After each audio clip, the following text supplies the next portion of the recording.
Well, this is officially my most research intensive video that I have ever done on this channel. And I have done a lot of videos that have required some research, all right?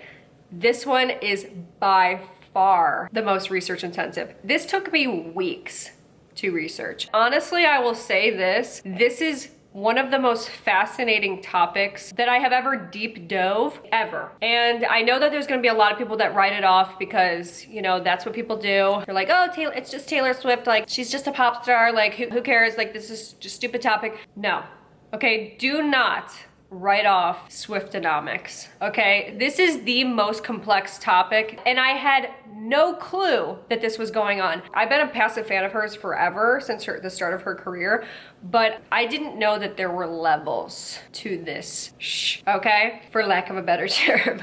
I didn't know this was going on. There are conspiracies, there are Easter eggs, there are secret meanings. There is so much planning that goes on with her. There is drama, there's history. There are messages to be decoded by her fans. There are messages in the lyrics of her songs. Every song has some sort of message that you can pull from. So I'm gonna say this at the beginning of the video. After doing as much research as I have, I can confidently say that I believe Taylor Swift is the greatest marketer to ever live. And I mean that so sincerely. And by the end of the video, I think that you will also see why. So everyone, get your tinfoil hats on. We are going down a rabbit hole. Okay, so what caused me to go down this rabbit hole, you may be asking? If you are not aware, Taylor Swift just announced that she is releasing on October 21st her 10th studio album. And she announced this while accepting an award at the VMAs this year, which was very, very recently. This came as a shock to many people because she had just released 2 albums back to back in 2020. So this would be her 3rd studio album in the course of 2 years, which is crazy. It usually doesn't ever happen. And no one was expecting her to do this because at the same time, she's been re-recording a lot of her old albums that she had recorded previously under a different label that eventually sold, which we will get into. She lost the master's rights to all of those songs. And basically that translates to she's lost control over her own music, which that's not a position any singer would want to find themselves in. So she, in order to regain that power over her own music that she wrote, she has been re-recording a lot of her music. Well, she had just released these 2 albums in 2020. She's probably going to be releasing her re-recorded versions, which, like I said, we will discuss that because it's a whole nother topic. Everyone was expecting if she's going to announce anything, she's going to announce a re-recording. Well, some people did call that this might be TS10, but not many people were expecting this. She's just releasing a lot of music for her fans, which obviously is great if you're a fan of somebody and they're releasing a ton of music. Well, this is the thing that really got me. People started making TikToks and they were like, oh my God, she's releasing her new album on October 21st. And why is that significant, you may ask? Well, that is Kim Kardashian's birthday. Now, if you don't know, Kim Kardashian, Taylor Swift, and Kanye West have a very storied history. Basically, what you need to know is that they don't like each other. The thing about Taylor Swift is that everything she does is very intentional, it's very strategic, and she's been known to be very petty. Now, I think petty is sort of a pejorative term, but she has been known to be very petty. So I do not believe there are any coincidences when it comes to Taylor Swift. So her releasing this on Kim Kardashian's birthday is very significant. So that was kind of like another thing where I'm like, oh, this is juicy. And then people started to point out other little Easter eggs about her dress that she wore to the VMAs. It looked very familiar to the one that she was wearing in 2009 at the MTV VMAs when she got interrupted by Kanye West. Now this basically sent a ripple effect throughout her entire career, and we will deep dive on this more in a little bit. And it was exactly 10 years later that she's wearing this dress. So obviously that was a nod to the 2009 VMAs. Another dress that it also looked like was the one she wore in her Look What You Made Me Do music video, which was basically a whole video about how the Kim and Kanye stuff basically ruined her reputation back in 2016, and it was on her studio album called Reputation. It was symbolism for these two major things that happened in her career. It's a very full circle moment and a very intentional choice in styling that she would wear a dress like this so many years later. And then of course she's accepting a Video of the Year award at the VMAs 10 years later, and she's wearing the dress. So it's kind of like a very full circle moment. To me, this kicked off all of this, okay? I became entrenched because I, at this moment, realized after kind of looking at some of the comments and things like that, that this is not the first time that Taylor has done something like this, where she has intentionally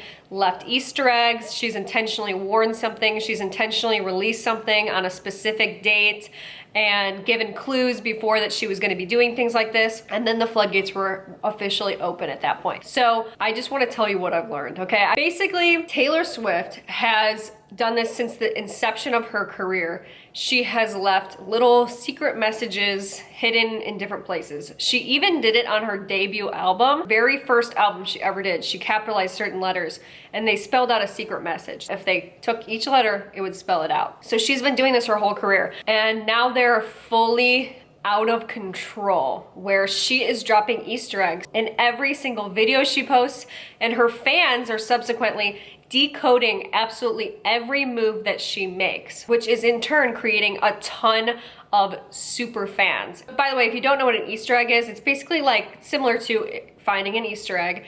It's a little bit of information that means something else. Like, oh, this is a little hidden message, you know, this could mean this. This is foreshadowing for this. So that's basically what an Easter egg is when I say that. Taylor's been known to drop these Easter eggs in the form of numbers, okay? So like dates, it'll be 10 plus 3 equals 13, and she's gonna drop it on this date. 5 plus 5, 10, the 10th day, the 10th album or whatever. A lot of time her Taylor Nation account, which is her like PR account that's verified, will tweet out 5 hearts, 5th album, or 6 hearts, 6th album. So it'll be things like that. There's a lot of numerology that goes into it. Another big Taylor Swift number is the number 13, okay? It's always been like her lucky number, but this album that she's releasing called Midnights, which is coming out October 21st, has 13 tracks on it, okay? So there's a lot of 13s. 13, 13, 13, 13, 13, 13 everywhere. That's another big number. Colors is a huge thing. So sometimes she will paint her nails a specific color to match a different album or whatever. So here's what I need you guys to understand, because this is basically like, right now I'm giving you basically the key to decoding a lot of this mayhem. You need to understand the term eras. An era, as it relates to Taylor Swift, relates to one of her albums. So her first era was the Taylor Swift debut. Then she released Fearless, which would be another era. Now, what Taylor Swift does is every single era, she changes her style. Pretty much every era so far has been marked by a hair change, a color change, and it has been marked by like a difference in her Instagram account starts to look like that era. So for example, her first album that came out, which is a self-titled album called Taylor Swift, came out in 2006, and a lot of people relate that album era to light blue and green, okay? Then Fearless came out 2008. Gold is the color associated with that era. Speak Now was 2010. Purple is associated with that era. Red, 2012, obviously red. 1989 is kind of a lilac purple.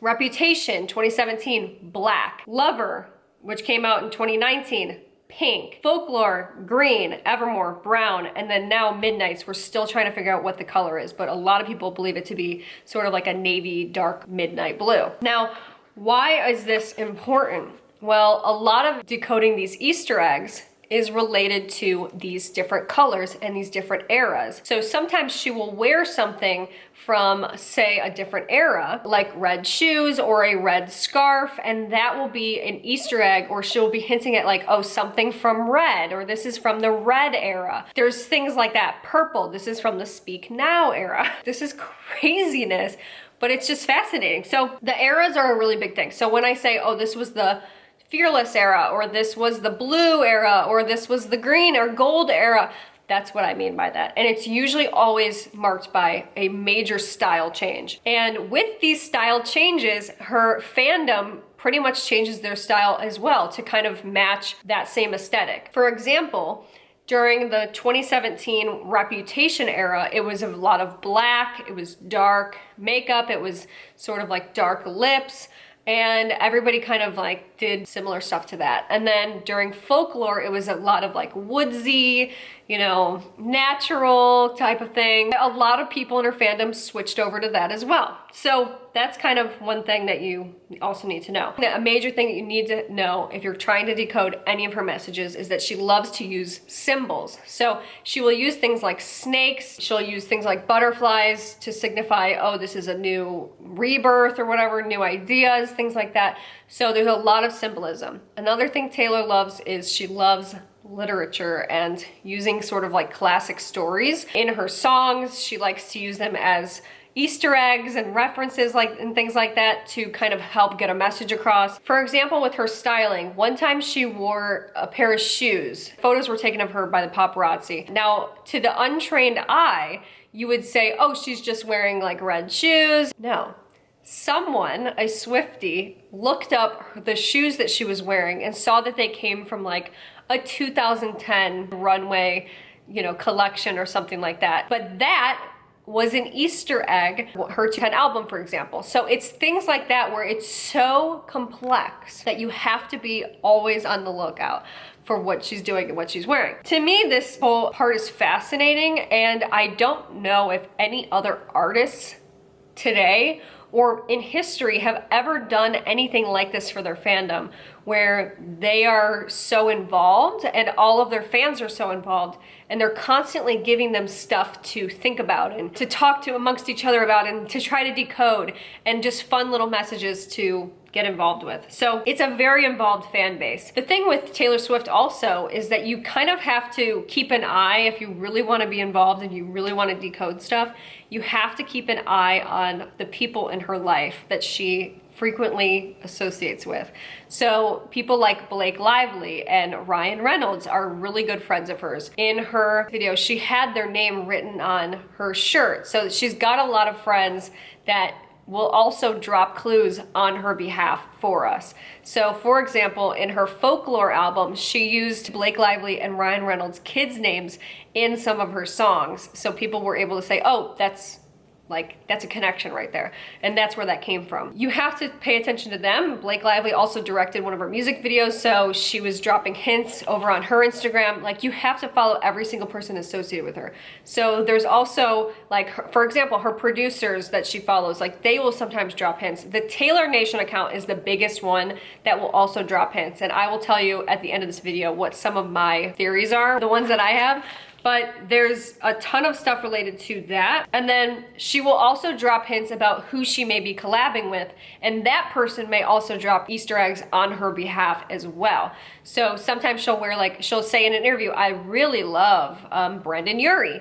And then all of a sudden, like a year later, she's got a song with Brendan Urie. So she'll kind of drop hints that way. A lot of this stuff you find out in retrospect and you don't even see it at the time. But now some Swifties are trying to get ahead of it and they're like, oh, she mentioned this person, maybe there's something on the horizon, okay? And there's a lot of theories with this Midnights album, which we're gonna talk a lot at the end of the video, where she's dropped hints and the other people have dropped hints that they may be collaborating with her on this album based on things that they're doing that revolve around Midnights. Another major place that she does Easter eggs, and one of her main places, is in her music videos. In her music videos, you have to pay attention because there will be little weird things in there that relate to other things that she may be doing in the future, or is a reference to something else that she's, you know, times of her life or people, certain people that she's writing a song about or things like that. So you have to really pay attention and go over her music videos with a fine-tooth comb because there are tons. They are laden with Easter eggs. Now that we know all of, you know, sort of what the Easter eggs are to look for, let's discuss some ways that I believe that she is one of the best marketers of all time. And I'm kind of saying this because I think one major theme that you notice with Taylor Swift is that she turns everything that happens to her in her life, good or bad, she will turn it into a song, and she will make lemons out of lemonade, and she will use it to propel herself forward and just make music. One thing you need to understand with the Taylor Swift lore, and I'm not saying this because I believe this is true, but at the time, a lot of people felt like she was dating a lot or dating too much, or she was just dating around or whatever it was. And of course it's, you know, one of those things that's just a double standard in life, and it's unfortunate, but many of these men, she wrote songs about them. Now, you have probably heard about this already. You probably already know about this. And at one time she was kind of known for doing that. But in my opinion, this is one of the greatest marketing tactics that I've ever seen. And not only do I feel like some of her best songs, by the way, personally, my favorite album of hers, well, I'm in between another one. There's one that I love because of what it means, but there's one that I love because of the music, and it's Red. And Red I love, but it's also her only true breakup album. I just wanted to kind of go through this because it's just interesting. So she wrote a lot of iconic songs. She at one point dated Joe Jonas. It's rumored that she wrote Forever and Always and Last Kiss about him. She dated Taylor Lautner at one point, and she wrote Back to December about him. She dated John Mayer. She wrote Dear John about him. She dated Jake Gyllenhaal, he's basically the source behind a lot of what was in Red. State of Grace, All Too Well, The Moment I Knew, Begin Again, I Knew You Were Trouble, Treacherous, We're Never Getting Back Together, I Bet You Think of Me. A lot of those songs are pretty much, people know them to be about Jake Gyllenhaal. Harry Styles she dated. Style, Out of the Woods, and Wonderland. So a lot of people say that that's about him. And then she also dated Calvin Harris. A lot of people believe that I Forgot You Existed is about Calvin Harris and some other songs. Basically why I'm telling you about this is because it sort of feeds into a not so good era. With her dating and making all these songs about people, obviously that aggravated a lot of her exes, and they were like, she's gonna write a song about me, but it's like, what else are you gonna write a song about? And it's, by the way, it's relatable. And these songs are bops, but it kind of transitioned into a period where her reputation and her social standing sort of started to take a decline, and people were like, well, she's writing too many songs, she's dating too much, she's doing this.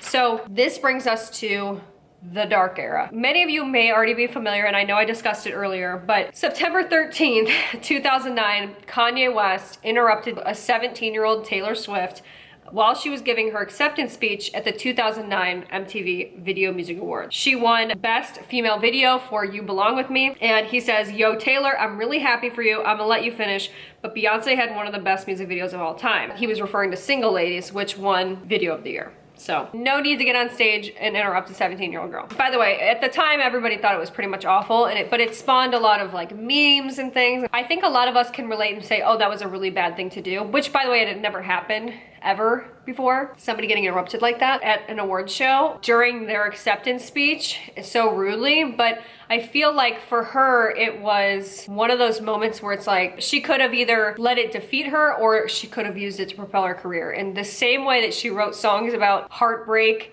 and people that had done her wrong and ex-boyfriends and whatever, she did a similar thing with this situation. Kanye eventually apologized a couple days later. Taylor said she accepted. You know, she's very polite. She's always been that way, and I believe that it is genuine. Then in 2010, Taylor performed at the 2010 MTV Video Music Awards, and she showed clips of the 2009 incident before she sang. So she obviously was not over it by 2010. I mean, who would be? It was a very, I think, traumatizing experience for her. And I think we see that because it's continued on until literally 2022. It's still something that we all discuss in the Swiftie fandom, at least. I can't imagine what it was like. I actually can't imagine. So fast forward to 2015, Taylor Swift and Kanye were photographed together at the Grammys. So at this point, everybody's like, they're obviously friendly again. In fact, at the MTV VMAs, Taylor Swift presented Kanye with the Video Vanguard Award, and she joked about the incident and said, like, I'm happy for you, I'm gonna let you finish. And she made a joke about it, like a lighthearted joke. So everybody's like, okay, the beef's been squashed at that point. Well, in 2016, Kanye released The Life of Pablo, which contained a song called Famous. And in it, he rapped that, I feel like me and Taylor still might have sex. I made that bitch famous, is the lyric from that song. Now, it was sort of reported that Kanye had called her to ask for approval for this song, and that she had accepted and said it was like, you know, gave it the stamp of approval. But Taylor's reps actually released a statement that said he did not call for approval, and instead he called to ask if she would promote it on her Twitter, and that she declined doing this and warned against his misogynistic message. They said she was unaware of the bitch lyric, okay? Which is very important that we remember that she was unaware of the bitch lyric, according to her representatives. Fast forward 2016, same year, at the Grammys, Taylor won Album of the Year, and she gave a speech about how people will try to always undercut your success, keep pushing forward. I was obviously like a nod to Kanye, but it was also in general, like it's not easy to have people say, oh, you're not a good singer, or you just sing to Pop's fans. People will always try to undercut your success, always. So it was a very sort of inspiring speech, and it was what it was. Well, in June 2016, Kim Kardashian interviewed for GQ magazine and insisted that she's pretending that she didn't know about the song was happening or whatever. She said Kanye called to get approval, and basically like Kanye should get praised for it. People like, who else would do that? What rapper like would call for approval like that? Like, he's so great. And she said Kanye calls her a bitch in songs all the time, and basically Taylor shouldn't take offense to this. And she said this all in the GQ magazine interview, and this was June 2016. Also, June 2016, Kanye releases a music video for, I believe, probably Famous. He's lying in a bed. It's a shot from above, him lying in a bed with naked celebrities, and Taylor is one next to him. I mean, you guys, this is the most disgusting photo that I've ever seen, and it's just completely horrifying, and to me, like, that's something that would probably traumatize me, is seeing something like that of myself. So it was totally inappropriate and gross. And, you know, of course, my sort of theory is that, okay, Kim was helping Kanye promote, because Kanye always drums up drama right before he's about to release something. So by Kim saying all this in the interview, she was trying to generate drama between Taylor Swift and Kanye again, to promote this music video that was coming out. Because like I said, this all happened in June 2016. Well, July 2016, Kim discusses Taylor playing the victim again in a Keeping Up with Kardashians episode, where she says she's trying to portray Kanye poorly.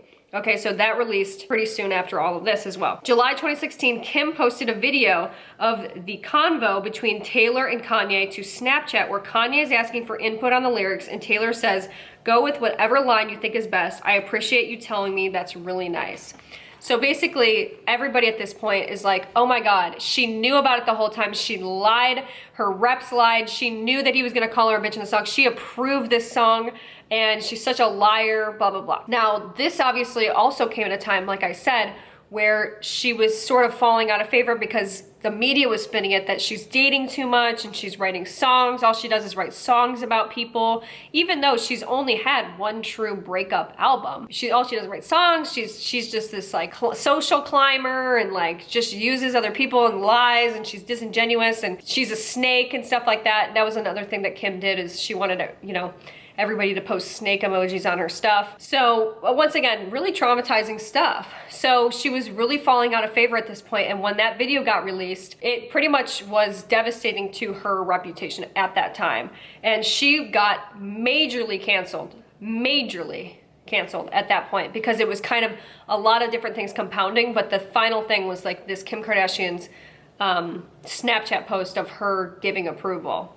Following this video going public, Taylor posted saying that she has not been made aware of the specific bitch line and would like to be excluded from the narrative that she has not asked to be a part of since 2009. By the way, she had been recorded without her knowing. So this whole conversation, no one knew that they were recording the whole conversation. She had no clue. Then we get to the biggest comeback, in my opinion, in music history, and in one of the biggest comebacks ever in history. So this is the part that I am the most excited about, because it's insane. So after the fallout, okay, so Taylor Swift basically gets canceled, even though she says, I had no clue that this bitch line, I didn't know he was gonna say that. Didn't want him to really, you know, I didn't want to even be included in all of this, and he's forcing me in. She left the internet. And according to Taylor, she was not physically seen for over a year. And she really wasn't. She went off the grid, and people were even like, is she ever gonna come back? Like, is she done with music? So this was in 2016, right? She left. In 2017, she posts the Look What You Made Me Do music video from her new album called Reputation. And it was basically an entire album dedicated to this whole falling out, how she had a horrible reputation now. And basically she was like, well, you know, you guys think I'm a villain, well, I'm gonna become one. The Look What You Made Me Do music video to this day is considered to be one of Taylor's biggest Easter egg videos, where she has literally thousands. Taylor herself said that it will be years before people find all of them. She said that there are literally thousands of them from just this single music video alone. But basically, the music video came out titled Look What You Made Me Do, and it was about all of this, but mostly related to like the Kim and the Kanye stuff. But it was also like, you know, she's dating too much and she's a snake and things like that. So there was a lot of snake imagery. There was a lot of like, you know, old Taylor can't come to the phone right now. Why? Because she's dead. Go watch that music video. It's fascinating once you really, you know this whole story, which we're not even done with it yet, but go watch that music video, because it gives me chills to watch something like that, because it's like no one had seen her, and then all of a sudden she makes a comeback and with this music video, and it to this day has like 1.3 billion views on YouTube, which is insane. So it was iconic at the time, and immediately it was like, I'm back, all right? And you know, for a lot of her fans, she had never left. She was back at that point. To be honest with you, the thing that like, I could actually cry about it, I'm not kidding. It's like kind of crunchy corn dog, but she fought back. It was such a tumultuous time, and it's literally known as the darkest era for Swift fans in history. Like, people look back on that and they actually physically feel sick about it because of how tumultuous it was to be a fan of her. Like, it was hard to be a fan. Like, people were in the trenches. Like, no, like she didn't know about the lyric, whatever. Like, she doesn't date too many guys. Like, these songs are good, whatever. I don't know what they were saying really, but it was a really, really dark time. It was literally known as the dark era, and therefore the era color, Reputation, was black. Recent news though, relating to this. In 2020, a YouTube account, a random YouTube account, released the entire unedited version of the conversation between Kanye and Taylor Swift to YouTube. And I will link this video down below so you can watch it. In this video, we learn that it was true. Kanye had never asked permission to use the bitch lyric. And in the video, you see that he did ask Taylor Swift to post this on her Twitter. He said, I made her famous. And when he was talking to her on the phone, he never said, I made the bitch famous. And by the way, this is all comes after she had to listen to him talk about how great he is for 20 minutes, which is like, oh my God. But she was so polite on the phone. I mean, to be secretly recorded against her will and to be that nice, you could tell she was uncomfortable with him asking her to post it on her Twitter. You could tell she was uncomfortable with the lyric. You could tell that she was just trying to be very polite about it all, but she was like, well, it doesn't matter that I had already sold 7 million records at that point. If you really didn't know who I was, then that is your experience. I guess I wasn't famous in your eyes. So that was like kind of along the lines of what she said. And it was very polite. That came out, no one knows why that came out. And this is years later. This finally comes to light. Well, of course, Taylor goes on her, and this is during the pandemic, if you remember. Taylor goes on her Instagram story and said, you know, basically something to the effect of like, glad that everybody can see that finally that I never lied. Because I know a lot of people that were like, F Taylor Swift, she lied. She said that she never heard this, blah, blah, blah, Kanye, blah, blah, blah. Obviously the tide's turning now, but she's like, I'm glad that you guys could see that I never had lied, but you know, swipe up and you know, to see what really matters now.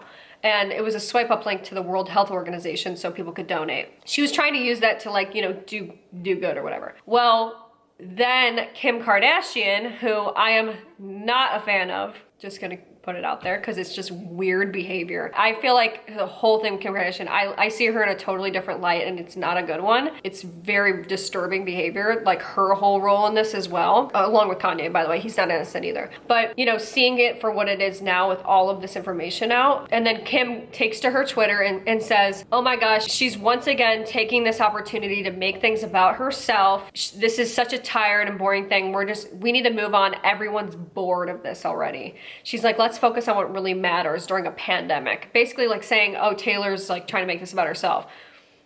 No, she's just commenting that you guys literally lied and just almost destroyed her career. And by the way, she had to swipe up to the World Health Organization. So what is she talking about? She's trying to make it about herself during a pandemic. Like, It made no sense. Oh, how convenient that you think everybody's bored of this narrative now when you don't look so good. And it turns out that you had edited the video that you posted to make it look like she was a liar. And she would never, the whole time, all I can say now, I get chills saying this, she never lied the entire time. So it was truly, a lot of people count it as like one of the greatest comebacks in history. Now, I want to point something out to you because there's lore to be discussed, okay? There's major lore to be discussed. Sorry, I've got a lot of notes. So I want to talk about the dates. So her first album, Taylor Swift, 2006, Fearless, 2008, Speak Now, 2010, Red, 2012, 1989, 2014. Now, these are all in 2-year increments. And 1989 was one of the most successful tours of all time. Okay, it was one of the highest grossing tours of all time. So she was at an all-time high at this point. She was obviously releasing things 2 years, 2 years, 2 years, 2 years. When did Reputation come out? 2017. So obviously it broke that 2-year difference because she literally went off the grid. Well, in between 1989 and Reputation, people believe that there is a lost album called Karma, okay?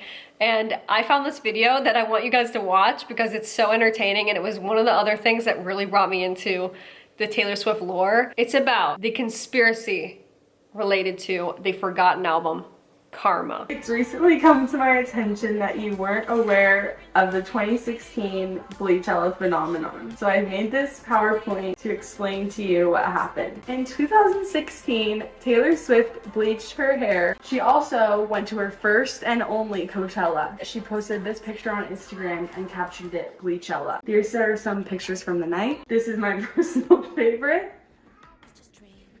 Every 2 years, Taylor Swift puts out a new album. That had been her schedule. 1989 was released in 2014, now it's 2016. And so everyone's like, okay, it's the year of the new album. So fans are speculating, okay, she bleached her hair because every time she changes her look, it's time for a new album, it's time for a new era. So fans are getting ready for the new album. They also are speculating that the new album is rock themed. 2016 at Gala, Taylor Swift attended. And this is when things started to get a little bit interesting. Calvin Harris and Taylor Swift have been dating at this point for 1 year. Something transpired that night at the Met Gala that can only be explained in the lyrics of Taylor Swift's hit song, Getaway Car. The ties were black, the lies were white, in shades of gray and candlelight. I wanted to leave him, I needed a reason. So, in 2016, Taylor Swift met Tom Hiddleston at the Met Gala and left Calvin for Tom. This can also only be explained with lyrics from Getaway Car. It was the great escape, the prison break, the light of freedom on my face, but you weren't thinking and I was just drinking. He was running after us, I was screaming, go, go, go. But with 3 of us, honey, it's a sad show and a circus ain't a love story, and now we're both sorry. So you might be wondering, how do people know that they got together at the Met Gala? Like, there isn't any proof. Well, I present to you the proof.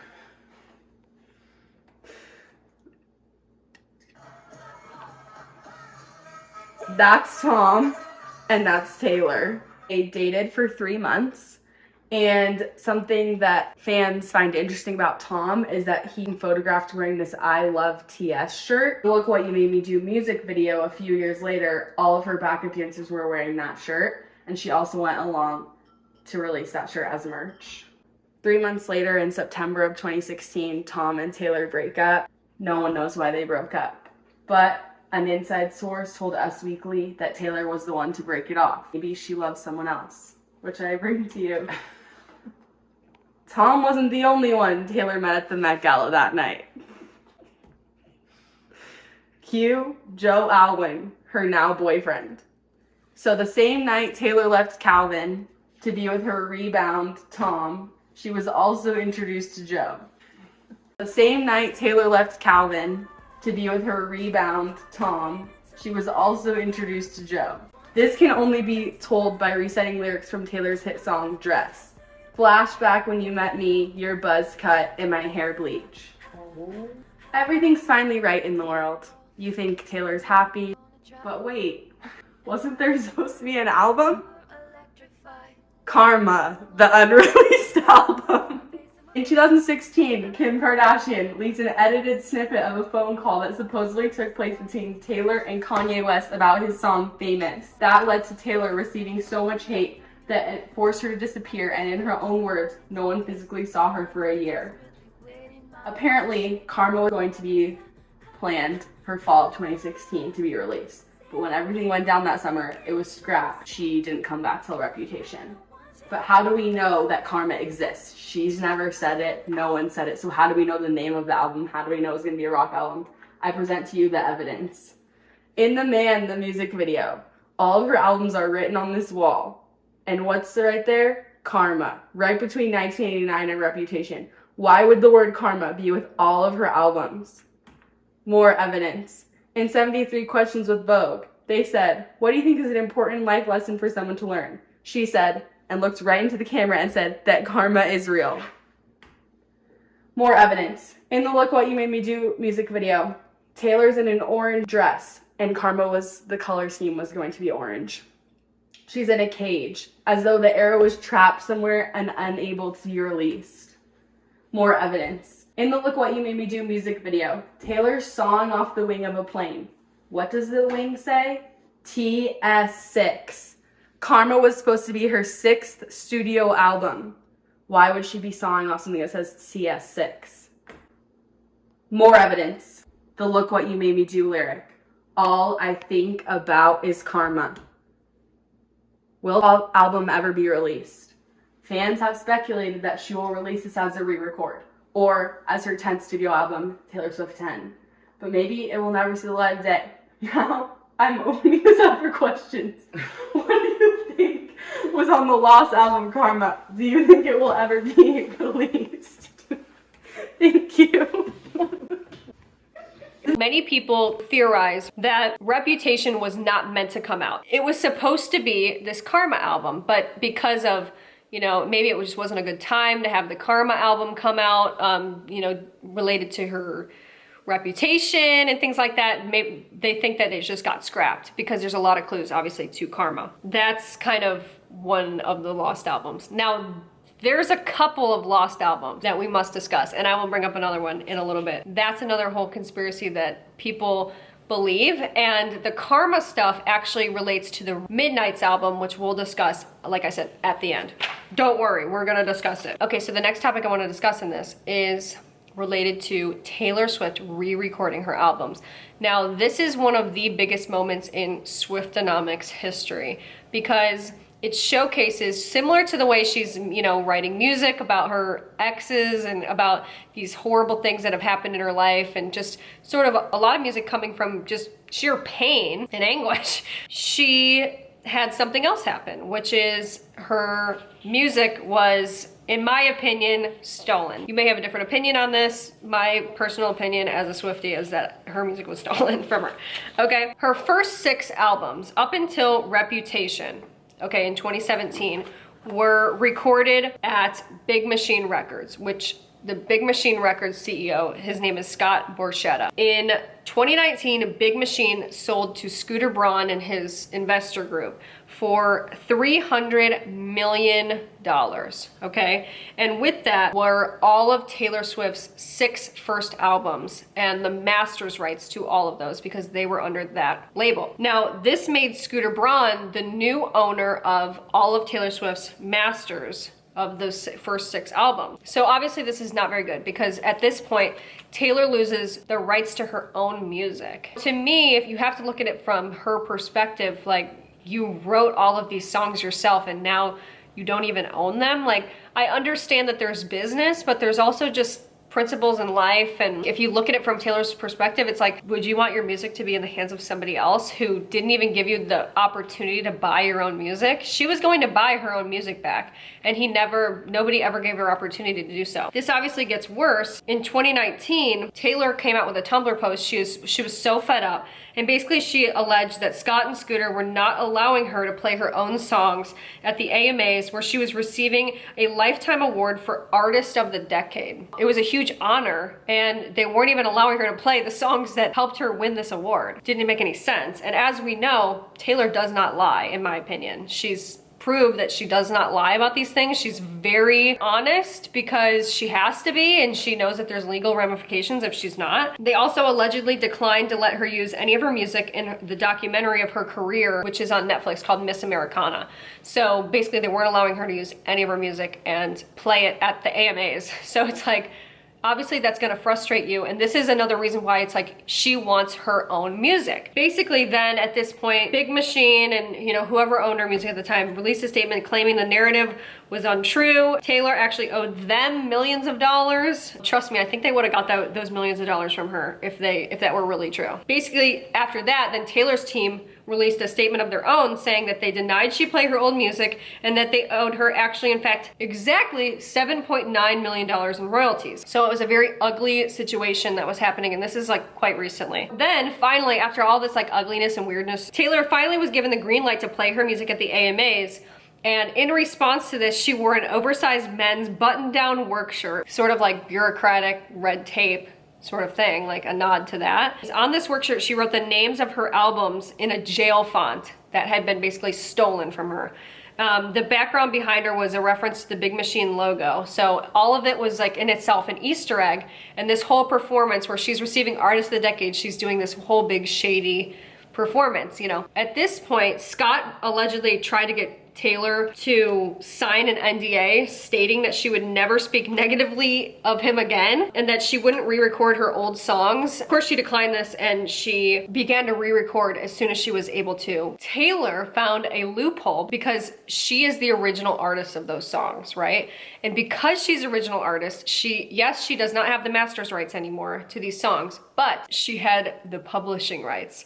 And she had the synchronization rights. So after 5 years, after these have been recorded, and many of them, it's already been 5 years, she is allowed to re-record these songs, which she has done. In my opinion, not only is this another major make it work moment, as Tim Gunn would say, but she also, because she had been so attentive to her fan base, because she was giving all these Easter eggs, because she fought back after all of these years and had always been giving great album after great album after great album, she had curated such a dedicated, loyal fan base that this is one of the few artists that could actually do something like this.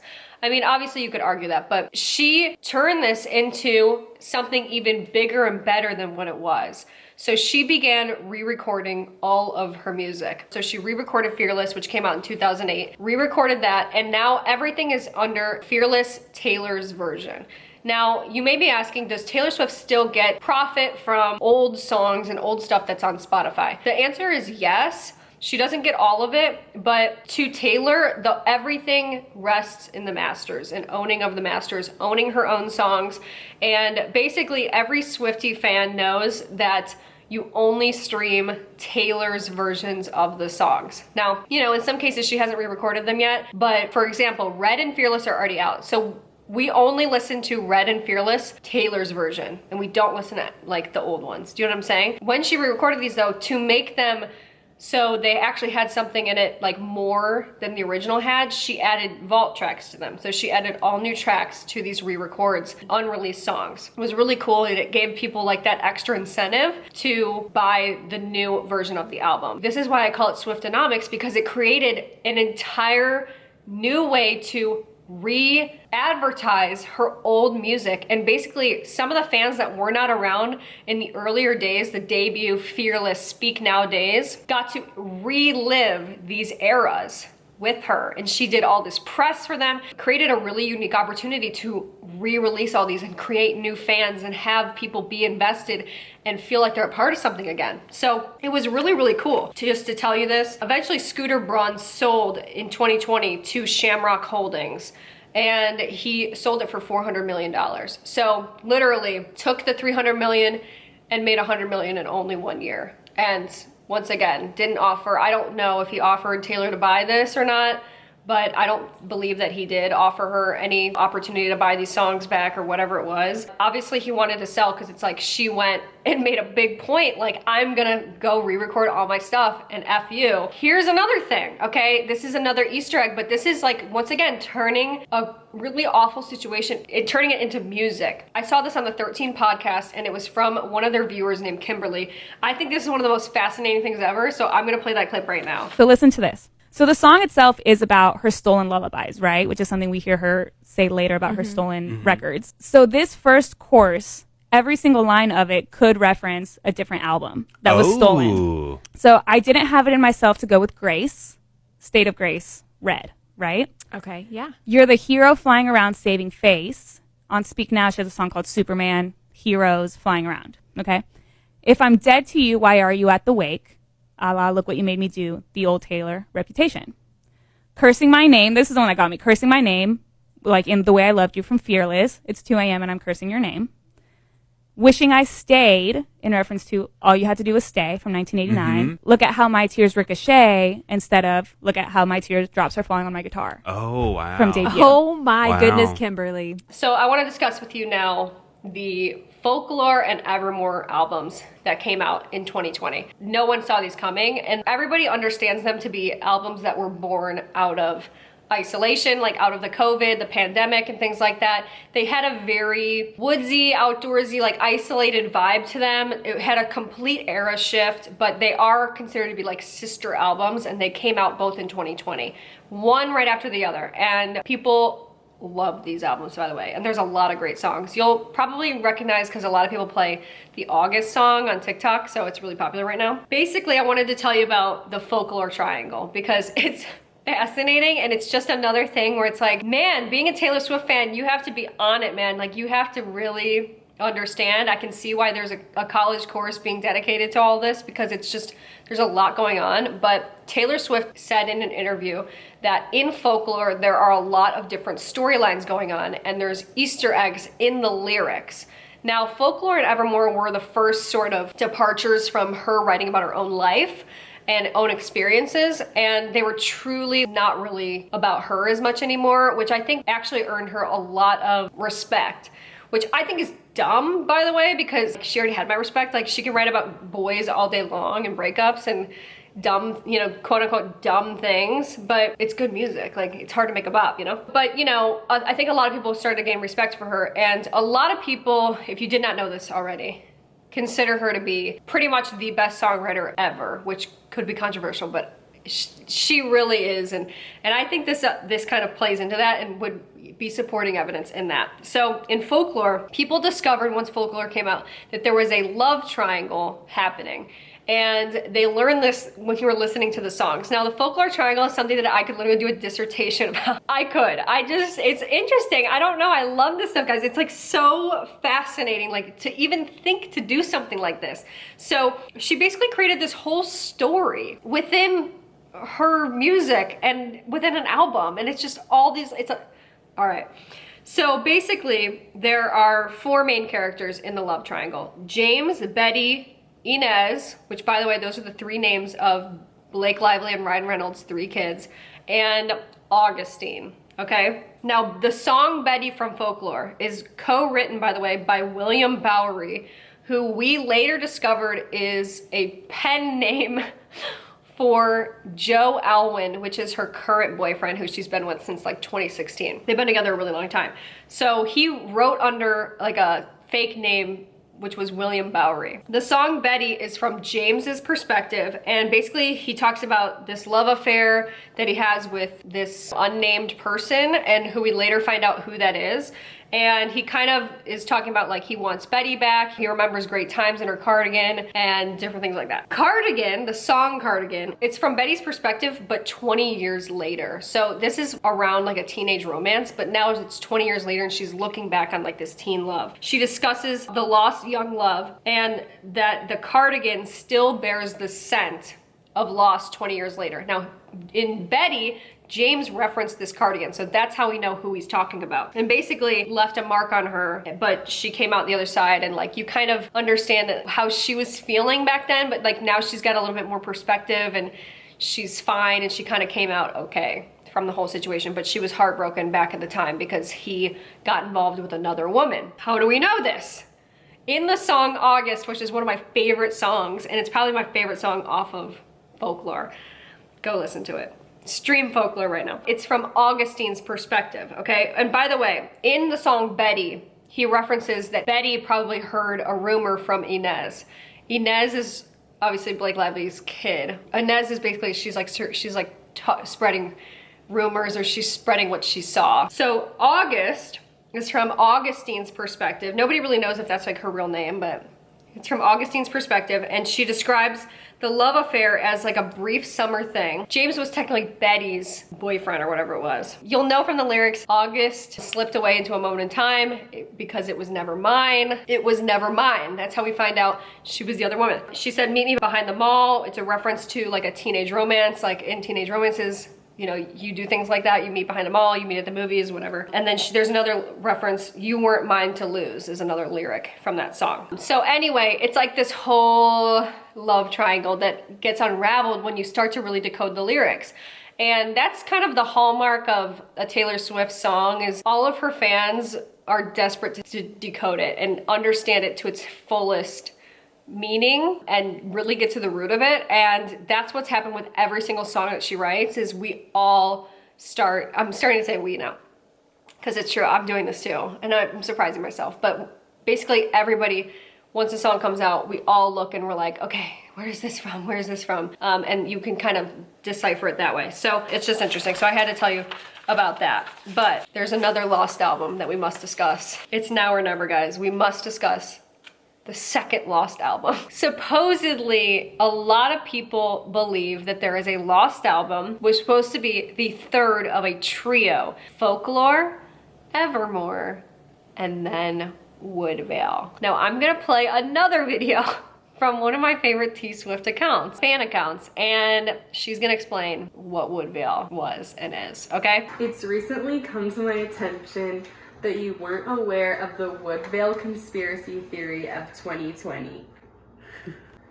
On July 23rd, 2020, Taylor Swift dropped a surprise album, Folklore. Most of the things I had planned this summer didn't end up happening, but there is something that I hadn't planned on that did happen. And that thing is my 8th studio album, Folklore. Surprise! Then, she decided to do it again. December 10th, 2020, Evermore was released.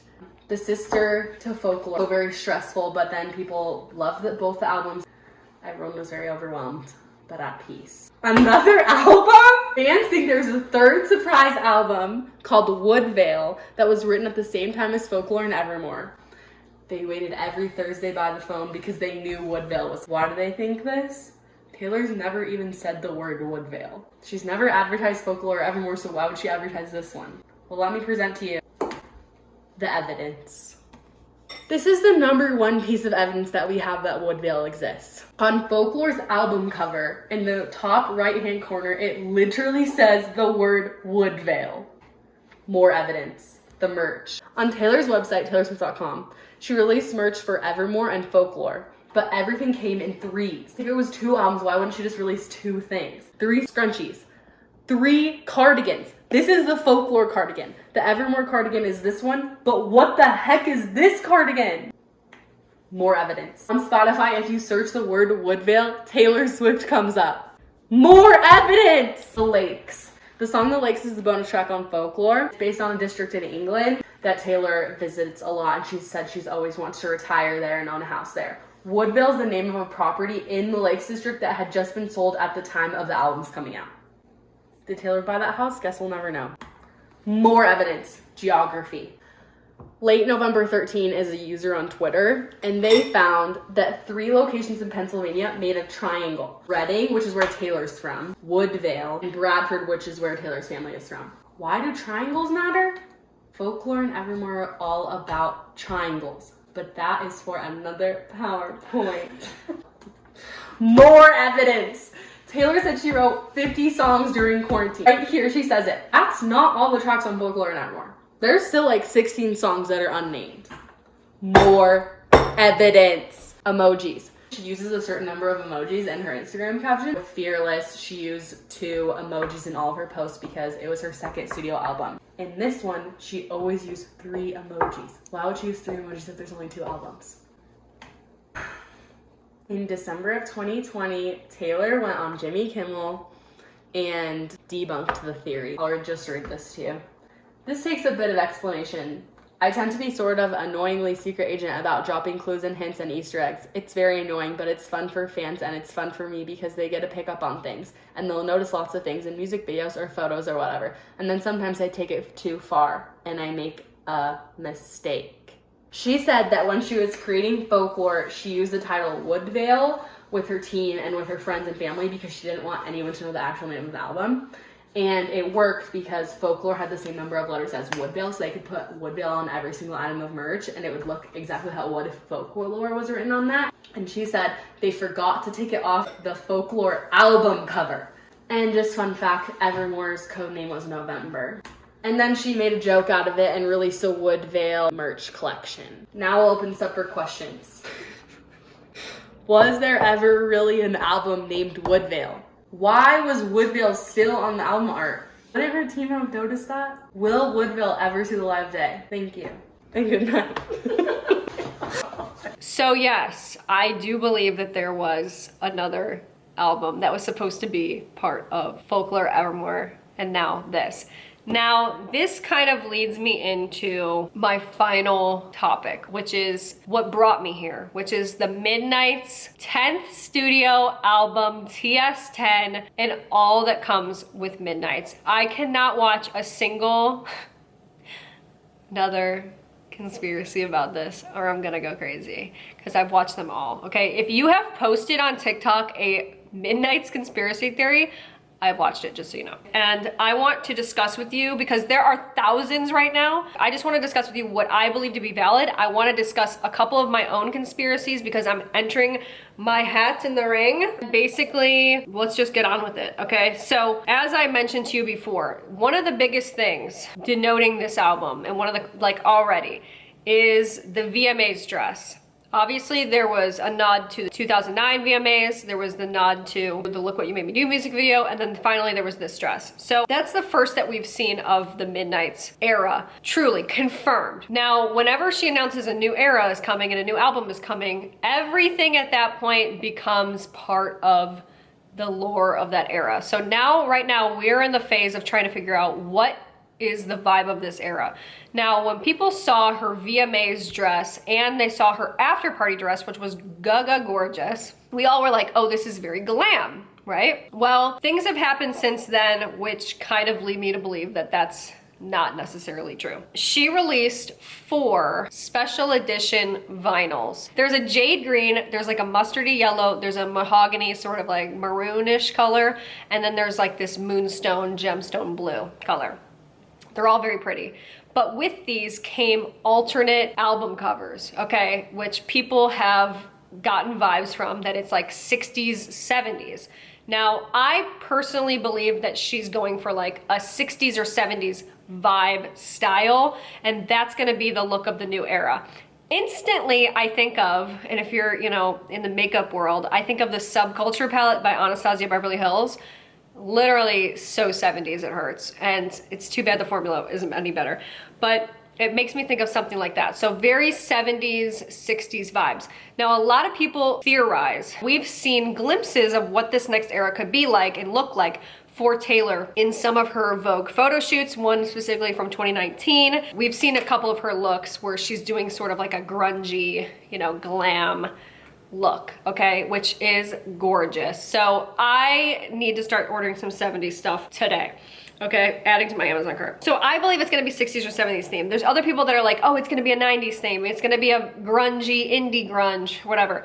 I believe it's gonna be 60s or 70s theme, and that's what the next era is gonna be. What kind of music is gonna be on this? We don't even know what it's gonna sound like. We've found that when where it's listed under the genre rock pop, which usually her stuff's not listed as rock.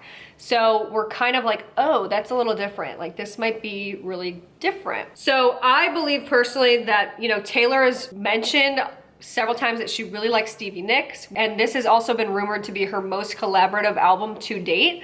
So I believe that there's probably gonna be a collaboration with Stevie Nicks on there. I also subscribe to the theory that there will be a Harry Styles collaboration, because the same night of the VMAs that Taylor wore a star dress, Harry Styles also wore a star outfit, same colors, on stage. I think that there's no such thing as coincidences, especially in Taylor Swift's world. So I could see that. Also, in her song Style about Harry, there is a reference to midnight in the song. Midnight, that's literally the first lyric of the song Style, which is rumored to be about Harry Styles, and we know it's about him. So there you go. Okay. And then also people kind of think that it's got very much Bob Dylan cover vibes, and I'll show you a video of that by Mr. Perfectly Fine 13, and he describes it really well. If you don't like Taylor Swift's Midnight's album cover, just hear me out for a second. Maybe you just don't understand it. I noticed that this album cover has divided Swifties. A lot of people love it, but a lot don't. Honestly, I understand, it's polarizing. I love it, but I can see why someone wouldn't, because it's not a normal Taylor Swift album. Ignoring 1989 and Reputation, all her album covers have pretty much just been photos of her. And while this might be new for Taylor Swift, this style isn't necessarily new. I think Taylor Swift was heavily inspired by albums from the 1960s. Let's take another side of Bob Dylan as an example. Both have a photo, a white frame, the album title, and the track list all on the front cover. So artistically speaking, Midnight seems to be inspired by the 60s. So now I'm curious to know, is it going to be musically inspired by the 60s as well? Because that would be so fascinating. That's kind of what I think the vibes are gonna be like, very sounding like. It's gonna be kind of stuff like that. Of all the stuff that I've seen a lot of different theories about what it's gonna sound like, what it's gonna be like, blah, blah, blah.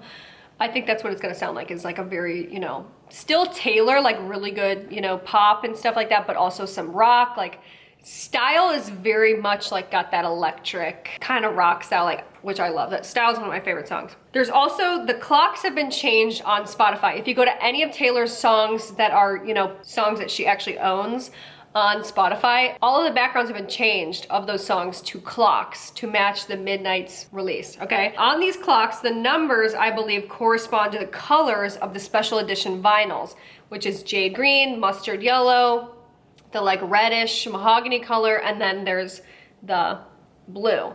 Now, I think that those kind of correlate, but I also believe you can take it a step further. It's 13 songs based on sleepless nights throughout her entire life, like things that cause her to toss and turn. So these songs, like these 3 songs were recorded in this era of her life. These were recorded in the red era of her life. These were recorded in the fearless era of her life. Like, it could be from different years, but that's just a theory. We have no clue. There's also another conspiracy that this might be the Lost Karma album, finally, just rebranded. Or at least one song might be titled Karma. And a lot of this references the Man music video, where Karma is at the midnight spot above her head as she's peeing on the wall in the Man music video. So at the top, Karma, midnight, that's, you know, that's the true her. Something's happening, karma, karma, karma. I think it all revolves around karma. So that's another conspiracy. Here is another theory that I personally subscribe to. It is that this Midnight's album is supposed to be a sister album, or sort of like the antithesis album of Lover, which was her album that came out in 2019. Obviously, no one foresaw COVID coming, so Taylor was gearing up to have Lover, and then she was switching at the end of 2019. She was switching her aesthetic over to something different, something darker than Lover, which Lover was a very pink, bright, fun, colorful era, and it was like the color associated with that era is pink, and it was just like fun. She dyed her hair at the ends. It was like, it was fun. So it was a very lighthearted album. Well, the last song on Lover is Daylight, and it's just a very bright song about having, you know, love and seeing the daylight, seeing light, whatever. Taylor has been quoted saying that she actually almost named Lover Daylight. That is something where people are like, oh, Daylight, Midnights, it's the two contrasting themes. She also said on Jimmy Fallon that she has planned some Easter eggs 3 years ahead of time. So she's planted things 3 years ahead of time. Well, 3 years ago was 2019. which would have been around the Lover era. So she was planting things back then. Obviously COVID got in the way and delayed things, but everyone believes that this is the album that was supposed to come out right after Lover, aka Daylight. In Swift lore, there was another really big video. To me, there's 3 main videos that you guys all need to watch if you want to get involved with Taylor Swift lore, if you want to try to start decoding it. Look What You Made Me Do, the Man music video, and then the Lover music video. Because in Lover, the music video, the song, there is a house, and people have theorized that each room in the house, because they're color-coded, is color-coded to each era, okay? Now, this theory, we believe, has been confirmed to be true because Taylor Swift actually liked a video of the Thrifty Swiftie on TikTok talking about the Lover house and how the outside of this Lover house is covered in starlight and it's moonlight, okay? It's a bunch of stars in the sky, so therefore it's the outside. The Lover house is complete. It's all of her different eras, and then the outside is midnight. Taylor liked this video, which obviously we all believe, like, oh my God, she confirmed it, you know? But there's another conspiracy that now that the house has been complete, and there are nods to, like, you know, this may be her true self at midnight kind of thing, like, what's gonna happen at midnight? We might meet ourselves, like something about the truth, like there's something about keeping me up, this is the truth, whatever. Something's gonna happen at midnight, obviously. There's gonna be something to decode and reveal. Many people are like, oh, she's gonna burn it to the ground, because in her Midnight's album cover that she released, the main one, she's holding a lighter, okay? So it's like, oh, she's gonna burn this place to the ground. So that's another conspiracy that people are like, oh my gosh, is she starting fresh with something, maybe a new sound or something like that? I have no clue. This is the final one that I'm gonna discuss before I give you what my conspiracies are and my predictions are gonna be, okay? This is on Twitter from Hush Mirrorball on Twitter. And it's the Mirrorball Midnight's theory, basically saying like maybe a clue of what this is gonna sound like, this next album. So on Folklore, there's a song called Mirrorball. So we've all heard the theories about Midnight's being Lover's sister album and the original TS8 that was planned before the pandemic. But let me do a small recap. It talks about how there was a shift in eras at the end of 2019. As I mentioned, the rainbow of colors suddenly went dark and muted. She also changed her profile picture to the one of her at the British Vogue shoot, which I was telling you about is like the very 70s. 60s vibe one. The same kind of vibes we're seeing now are from that exact same photo shoot. So that was definitely, I think, a major hint at what this next era is gonna be. Back to Mirrorball. Taylor wrote Mirrorball after Loverfest got canceled and her original plans for TS8 were also put on hold. They called off the circus, Loverfest, and burned the disco down, which is TS8, a reference to TS8. Disco was very popular in the 70s and 60s, just like the kind of album cover. Taylor also said in the Long Pond studio sessions that she imagined Mirrorball happening at a lonely bar in the middle of the night. Midnight. And there's been many, many nods to Mirrorball since this era began. For example, the maker of Taylor's VMA dress used Mirrorball lyrics in the caption they wrote, "Shining just for you tonight." Another clue is the fact that the countdown on the merch store has mirrored numbers underneath, just like the Mirrorball lyric video. And speaking of the Mirrorball lyric video, it has the same colors as the Midnight's CDs. And if that wasn't enough, Taylor Swift used an actual Mirrorball in the Lover era in an interview about Easter eggs while talking about how she leaves Easter eggs for things that won't come out till way later in interviews. My theory is that Midnight's will have a similar vibe to Mirrorball. Listen to the piano, does it not tell me that it screams Mirrorball? So yeah, Mirrorball was an Easter egg all along for Midnight's. I'm very excited to hear the album. I think that that's a really good theory. I think that I also believe like, okay, that might be a good clue about what this next album is gonna be like. Now, let me just discuss with you my personal theories. Now, I forgot to mention earlier that a lot of Swift fans like to call this clowning. Okay, so I'm about to engage in an act of clownery, and that is when you make predictions. Basically, it means like you are making a prediction, you have no idea if it's gonna be right, and a lot of the time it's not right. So I'm just gonna make my prediction, and if I get it right, I'm gonna look like a star, and if I get it wrong, I'm gonna be a clown. So my first prediction, because now I'm entrenched in this as well, is that the first single of this album will be released September 12th, okay? Prediction, write it on your calendar, will be released on September 12th, okay? The Taylor Nation account replied to a tweet with 12 eye emojis. Okay, I counted them all out. 12. I know that that's a reference to midnight, which would make sense, but it also would make sense 12 midnight September 12th. So the 12 makes sense, but it was 12 eyes, which I thought was really strange. And then in a follow-up tweet, they said right after that that they love riddles. So I was like, oh, this kind of makes sense. So anyway, when you look at the calendar, September 12th is Monday. Mondays are known as moon days, okay? Moon days. It's a day for stepping into our true potential, intuition, and emotions. Okay, so Monday. And also, Mr. Perfectly Fine 13 on TikTok has discovered that the BBC Live Lounge, who Taylor Swift has interviewed with before, posted a tweet, which I will show you right now. Is Taylor Swift going to perform the lead single of Midnights on BBC's Live Lounge soon? So BBC Radio 1 tweeted this out. It's a clip of Taylor performing Riptide on BBC Live Lounge. And if you look at their schedule, 12th of September and 15th of September, they haven't announced a guest yet, but it says very special guest. She could release the lead single on September 9th, which makes sense. It's a Friday, and then perform on either the 12th or the 15th to promote the song. All of this to say, I personally believe that we should have our calendars marked September 12th at midnight. Personally, that's what I feel. I think that she's going to do something on that day. And I could be very, very, very, very, very wrong. I have one other theory, but I'm actually too shy to tell you about it.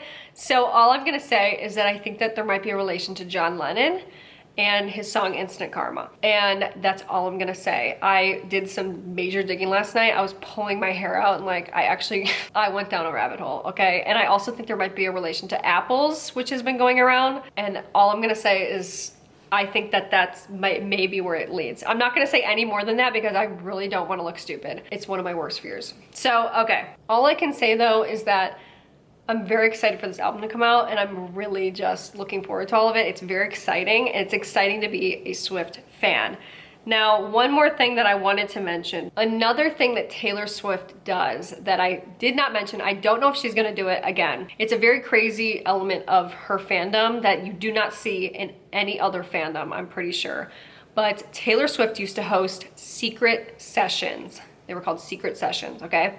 And she would invite random fans. A lot of the time they were super fans, people that ran Taylor Swift accounts or things like that to her home. But sometimes they were people that had like 30 followers and they just had tweeted at Taylor one time and said, love you or something. She actually invites select people to her home to do listening parties. And to me, this is another thing that's genius in terms of Swiftonomics, because not only does it incentivize people to be loyal fans of hers and to tweet at her and to decode things and become a super fan because they might get the chance at going to her house and actually meeting her, but it also creates a ton of people who have personally met her and have a great story to tell about her and can spread the word and go and create more fans. And I also think that she's being genuine about it, which it just makes it 10 times better. It's kind of like 6 degrees of separation, but with people that have met Taylor Swift. If you talk to people, you'll probably know someone or they'll know someone who has met Taylor Swift. It's kind of like a ripple effect of like, oh my gosh, there's all of these people who now can go and spread the good word about how great you are and what a great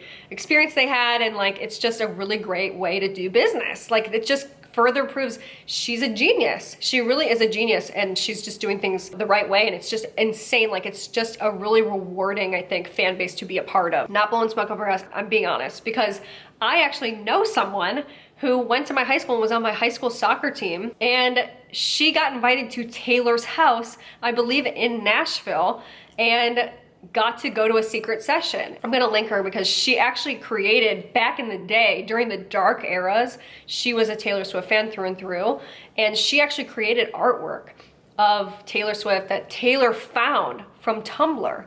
And Taylor went and followed her and actually sought her out personally and went in several of her live streams and commented like, love you, thanks so much for doing this, your artwork's amazing, commenting nice things, but like, kind of like knew her personally. And she did this for a lot of people. Like, you have to imagine, that is insane that a huge mega celebrity would be going on people's stuff. Anyway, I'm gonna link below, by the way, because this girl from my high school, she's a great artist and she has a great store. It's all Taylor Swift related stuff and other things that you can buy. That topic sort of leads me into my final thoughts on the matter, okay?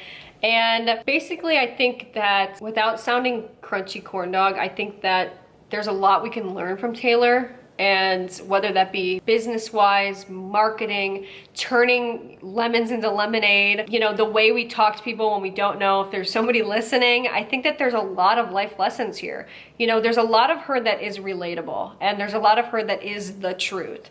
And I think that those things really make a difference in your life. She's so successful because she is so relatable, and she literally has an album for every stage of your life. A lot of her fans grew up with her, myself included.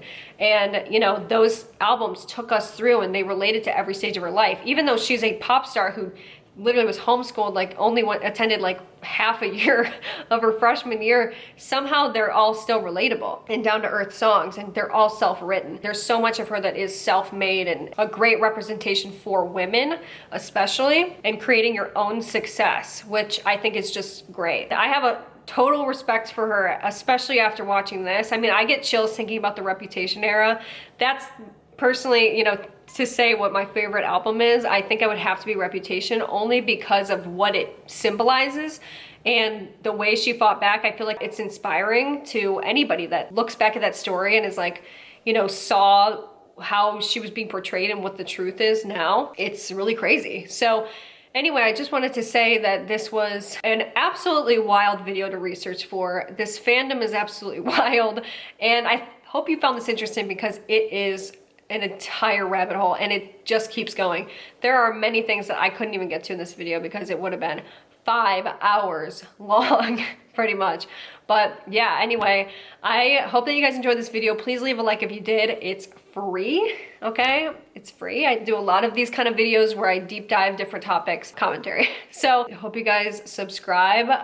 My last final comment will be stream midnights on October 21st. And also, I want you guys to comment below. What era did you become a Taylor Swift fan? What era do you most resonate with? What's your favorite song? Like, just let me know. Let me know. Did this change your opinion of Taylor Swift at all? Do you believe that she may be the best marketer ever? Did I prove my theory? And my final comment is I need you guys to mobilize now, because I need you to understand what pizza means, okay? Pizza. Let's try to figure out. We need to get to the bottom of what the pizza means. And there's been a couple other references to pizza. There's also one that relating to Gigi Hadid, which I think could maybe be related, okay? Something about the pizza. I'm not letting this one go, all right? So anyway, thanks for watching. See you later.